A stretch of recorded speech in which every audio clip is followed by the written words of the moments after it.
Hey guys, what's going on? It's Everseen here. So I finally decided on a League Starter, and I went for probably the safest option. I'm not really trying to go too experimental, but I am really eyeing on Holopalm. I do want to try a Holopalm Invoker because I think that Elemental Expression and being able to hit on or crit on every single hit while using Elemental Expression and ignoring, critical hits, resistances with critical hits, and Thunderfist, I think it'll be really cool to play with. I would personally use like an Ice Strike with Tempest Bell, and then kind of like relive the Invoker Monk from 0.1. But basically, what I am going to start is a Lightning Rod and Lightning Arrow Deadeye with a Tornado Shot tech, which gives us lots of more projectiles, which gives us way more activation frequency on our Lightning Rod. So I'm going to be playing Deadeye. There's not too much here that looks appealing to my build per se. It's pretty much just going to be the standard ascendancy that you would see in the other patches, but this called shots meta skill does look kind of enticing, just to see what's going on, because it says repeatedly mark, so it's like how many times can you mark. And they nerfed sniper's mark from 2 seconds to 6 seconds, so I don't know. It looks like they have made preventative measures so that you can't infinitely sustain frenzy charges or power charges, if you will, with the resonance keystone. But yeah, basically Deadeye looking like a login to me. I'm going to be playing Lightning Arrow, and I'm going to sort of explain the tech right now. So basically, what I'm going to be doing is spamming Lightning Rod. Everybody knows this build. Lots of people played this build. But a lot of people aren't playing it in the way that makes it insanely broken. So basically, arrows disappear after being chained to 8 times, and we can have a maximum of 20 arrows. So what this means is that we can get, if we activate and deplete all the rods, we can get 160 hits. Now, 160 hits is absolutely ridiculous when you have things like, hits have a chance to be lucky. So 30% of those 160 are going to be lucky, and on average, I guess. And then basically we can get 15% more maximum lightning damage here as well. So the wider the range of lightning, the more chance we have at hitting higher hits. So it's going to be really good. The more flat lightning damage and the more lightning damage scaling we have, it just gets kind of insane. So especially if you start going crit, that's when this gets a little bit insane. So the whole premise is you shoot all your rods down, and then what you're going to do is you're going to use Tornado Shot. So you're going to throw Tornado Shot on top of all your rods, and then you're going to shoot a Lightning Arrow through the Tornado Shot, which is then going to split into 3 Lightning Arrows, and then they're all going to proc rods. So the thing about Lightning Arrow is it chains. So what's kind of crazy about that is that each projectile that comes out from the Tornado Shot also chains. And so the more projectiles that you have, the faster your activations are going to be on Lightning Rod, and the faster you can get to 160 hits and then shoot another round of rods. So basically, I'll show you in game right now. The whole damage rotation is going to be like lightning rods. You're going to stack up the full. I'm using scatter shot to get the full easier. I was at full probably four shots, maybe 5 shots. Throw a Tornado Shot, do a barrage, walk so you can shoot through both, Lightning Arrow, and then just keep shooting Lightning Arrow, and as you can see, they're all gone. So that means we successfully got our 160 hits. Now, what's even, you might say, well, this is only good on stationary bosses, and while that is true, it is still not that bad to use on bosses that move. Now, if you have concentrated effect, you can sort of concentrate the damage, but if you don't have concentrated effect on, you can sort of space them out a little bit. You can throw some tornadoes like that, and then you can go kind of crazy. And you can see it's a decent area, and as long as you try and kite things in, you're still going to get tons of activation frequency. So yeah, it's good. And for a League Starter, a cheap build, this is this is what I want to do. Sorry, I didn't take out Conk Effect to show that. I took out Magnified Effect in the other one. But as you can see, the spread gets a little bit better. And then, and then shoot all your rods. So rod is the main damage source in this build. And yeah, chain on Lightning Arrow is a mandatory for bosses just because it gives us so much more activation frequency than without it. Another thing too is we're going to be using Fork as our first tier 3 sport gem on this build, because a Fork essentially gives us an extra projectile. Now you can take this out if you want and not bother with it, but basically getting more activations on rod gives us more damage. So another thing that you can go for too is split shot, which gives us an extra projectile when forking. So technically we're getting 3 projectiles from 1 fork. This is really strong. Any amount of adding extra projectiles is super strong. Pierce an additional target is strong. Yeah, you can see it just kind of gets a little crazy, and I'm just like, I just beat campaign. Like, I'm not even to the point where I have a Gemini bow. I have any of the runes for additional arrow, even a good bow. Like, this is a decent bow, don't get me wrong, but it's not like a really good bow. Just the amount of flat lightning damage that you can stack. Like, I have some on my gloves. I don't have any on my rings, for instance. But I was deleting like Doryanni and stuff, and I'll show like clips of that. Yeah, so this is my starter. I think this is probably one of the safest options if you don't want to get too experimental. But yeah, like obviously if you want to play something new, don't go this build. This is also sort of a squishy build. I think in the campaign, especially with the new part of the campaign, I think it's going to be pretty squishy. But if you just take your time, I think it won't be that terrible. But obviously, you know, I beat campaign. I only have 1,300 health, so that's kind of crap. But my gear is also crap as well. Another thing, too, is I don't actually have a companion yet. I never used a companion in my run. But I would probably recommend doing a companion around Act 3, just because you can make it so that it's actually tanky for you. I have one here, which is damage taken from minions first. I would really recommend this early on in hardcore, actually, because it's just flat-out damage reduction. And you can put, you know, meat shield and elemental army, which is going to give you like defensive components for your minions. So tame beast, meat shield, 35% less damage is crazy, and then more elemental resistances. So yeah, pretty good. And you want something like a quadrilla, any of the tanky big rare monsters, because they'll have a lot more health.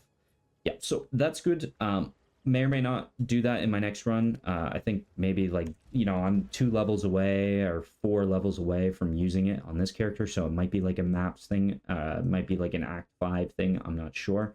But yeah, so companion's good. I would definitely recommend using it. I'm unfamiliar with the build, and I'm sort of like piecing it together as I go. But yeah, I will definitely link my POV and stuff down in the description. We should go over that though too. I made sort of like a leveling outline. I have basically all of the stages that I would go. And then I have a bunch of skills in here. So like Act 1, Act 2, Act 3. And this is all like updated with like, you can have different supports on different skills. So we can have like lightning infusion on like 2 skills, for instance. So that's really cool. And then I also have items here, like you have like early game items, what I'd be looking for. Some of these items, they'll look perfect to you or like way too good. I put those stats on there as like a guide as to like what you kind of want on your weapon. But I also have it in the notes. There's a whole notes category here where it's going to show you like gearing priority, like what stats you should be looking for first before other stats, for instance. So we'll talk about the notes too real quick. Basically, support gem priority early game. If you want better damage for clear, replace chain support with lightning infusion and lightning arrow, but use chain for bossing. You have to use chain for bossing to get like the full effect of the damage anyway. Important bow upgrades: warden bow for Act 1, dual string bow for Act 2, zealot bow for Act 3 if it's absolutely insane. I actually did get a really good zealot bow where I did swap in this run. Then finally a twin bow for campaign, like the end of it. And Gemini bow will be your desired endgame bow, even though it did get nerfed. Its attack speed got nerfed a little bit. Doesn't matter. It's still going to be really good. Deadeye has so much attack speed, it doesn't really matter that much. Yeah, but if you're looking for damage, go for haste on your tame beast. And if you're looking for tankiness, go for damage taken from minion first. Or you can go for something like hinder or just like anything, you know, inherently defensive. First tier 2 support is primal armament. First tier 3 support is fork. And then weapon swapping can be used for shock, magnitude, using new arc potentially. So this is something that I might try. Basically, I'll show you with the end game set of weapon set. So now weapon swapping is instant. And I have on my second weapon set a wand and a shield, so I can shield charge. And then I also have the wand, which is going to only have cast speed and increased chance to shock. And then I also have arc here. So arc is just going to have more cast speed and then more chance to shock. And I might put some other supports if I find something, but these are just the two I could think of off the top of my head. But basically, Arc is getting a huge buff. It's now a projectile, so we can technically get damage from it because we're a Deadeye and we scale projectile damage, but like it's a spell, so we don't really care. We're not really trying to scale damage on it. But this line right here is what makes it really, really good. So it now has 50% more shock magnitude. So the thing about PoE is increased and reduction are both additive with each other. So 10% increased with another 10% increased is 20% increased. But if you have, say, 50% increased lightning, or I don't even know how to make an example of it, but basically this is multiplicative with all of your increases. So more shock magnitude is going to give us so much more shock magnitude. It's kind of insane. And then even in the like end game sort of not really, this is just really rough. Just keep that in mind. Like, I'm not trying to tell you to play this exactly. Like, you can, you know, use your own head for some of this stuff. But this is just like a rough outline of like a super cheap build, not really too much investment and stuff. But yeah, basically I go for a shock effect here and then a little bit of duration in the in this part of the tree on my weapon swap, and then my other set is going to be the 15% more maximum lightning damage with a bunch of lightning damage nodes. So basically the idea is I weapon swap to arc, inflict a shock, and then I swap back and then start doing all my damage. Yeah, so may or may not do that. I just thought maybe it might be a cool idea to try. All right, so a loot filter. So I can leave a link in the description so you guys can see this. You can load up the filters yourself, change what you want if you want. But this is basically what I got so far. I've basically got Deadeye LeagueStart, so it's a pretty basic, you know, everything. I made gold small. I highlighted some specific bases, some bows and quivers that are really, you know, important. And then, you know, I like hit a bunch of stuff that doesn't matter because in the end game, you're not going to want like blue armor pieces and stuff like that. Item progression, we're going to do bows, obviously. And then basically I have all the rares turned on, everything turned on this one. And so when you go back, I'll go to the end game setup, which is going to be like only rares that you want, highlight specific bases. I've got like end game evasion ES gear, and then I have end game evasion gear only. I do plan on doing like, say, Kamasan Tiara with Subterfuge Mask. So I think that's the best in slot. You pretty much always want the Kamasan Tiara. So I've got two of these sets. You can turn them on or off if you want. Or you can add whatever you want. But basically, I'm probably going to be using the evasion gear because of deflection rating, and I think deflection is actually going to be really strong. Another thing too is like I hid a bunch of the rare items as well that I don't really want in the end game, and I also hid like a bunch of stuff here. So I don't know if I had to hide a bunch of stuff there, but I did it anyway. And then I also took off like a bit of salvage stuff to only one piece. I would rather just like skip past it. But yeah, that's basically it for the loot filter. And if you guys want it, like I said, I'll put it in my description. All right, so another thing I want to talk about is deflection. So I think that this is actually going to be really strong, really underrated. I think that this is pretty much comparable to like spell suppression in PoE1 as like getting a, you know, really good source of damage reduction. You know, I think that Tactician looks pretty good with Deflect as well. I think Deflect plus Evasion plus Block, for instance, is going to be absolutely broken. Just stuff like that. And even looking at this, like Glancing Blows Keystone looks really interesting with Chance to Evade is unlucky. If you're, you know, using, say, Tactician in your armor evasion based, but you cap both of them at 50% or whatever his node says, but your chance to deflect is lucky, I think that's actually going to be extremely, extremely strong. Yeah. So that in itself is cool. And then I've got this little thing for Mobalytics here, Fearless Dumbo. He makes really good videos. Go check him out for like Witch Hunter videos. But deflection, he like sort of explains it here. They covered some of it in the reveal. But basically, it's a new mechanic for dexterity-based characters, but it's really for any character. But you have to be using like an evasion-type piece or be in the evasion side of the tree to actually like take deflection rating. So basically what happens is it can reduce the damage taken for all hits, including area of effect, attacks, and spells, which is huge that it's not just like hits. So by a minimum of 40% and potentially more with investment. So a minimum of 40% is pretty crazy for damage reduction. You know, if you're playing evasion and you're able to take off 40% of the damage without, you know, even if you put in like a little bit of armor too, like small hits are never going to do anything to you. Yeah, anyway, this also affects the ailments they inflict.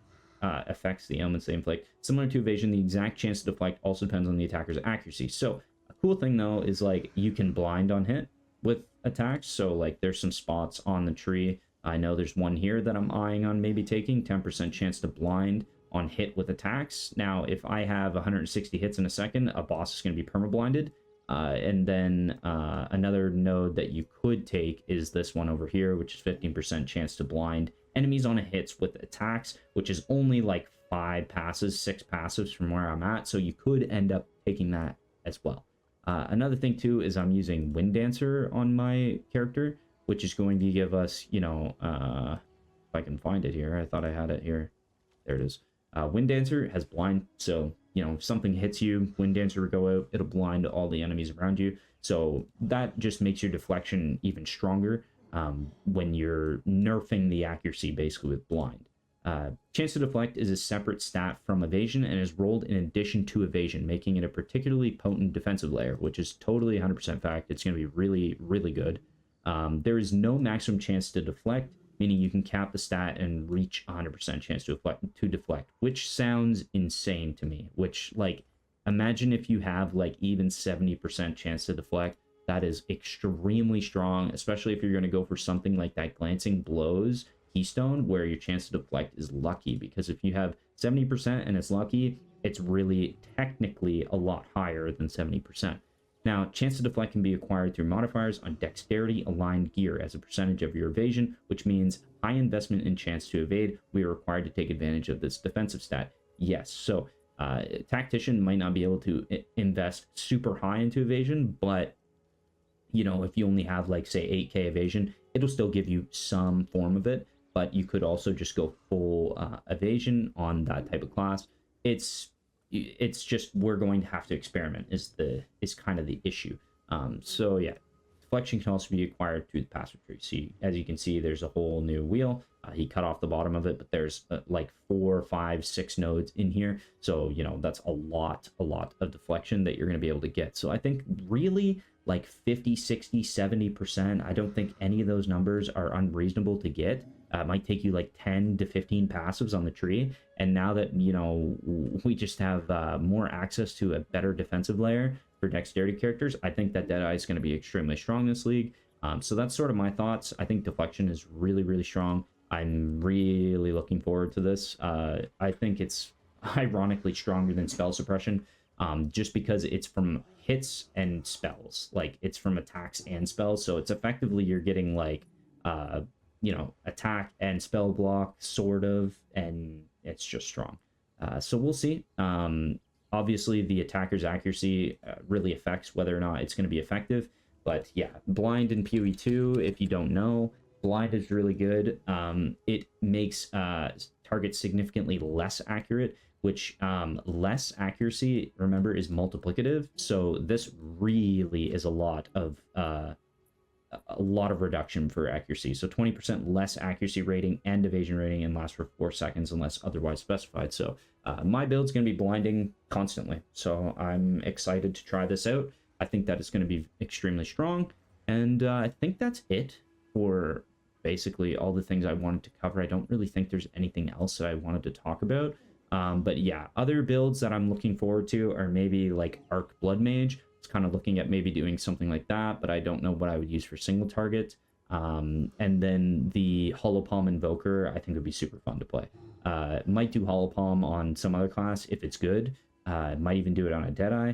I'm still eyeing the Falling Thunder. I'm like praying that Falling Thunder, like, there's some way to like generate power charges, because if you don't know, Falling Thunder got a giga buff of like 20% more damage per power charge. If you can get like 8 or 9 power charges, that is insane damage. It already has damage per power charge built into the skill as well. So like, this skill already did crazy damage. I know Alkaiser played this skill last league and it performed phenomenally. So yeah, I'm looking forward to that. That's kind of like my dream build for the league. But yep, that's pretty much the HCSSF start for Deadeye. I'm probably going to die a few times in Act 4 to 6. I really think that they're going to ramp up the difficulty on some of these new bosses, but we'll have to see. And I'll be streaming tomorrow if you guys want to come check out. And yeah, we'll be gaming. Later.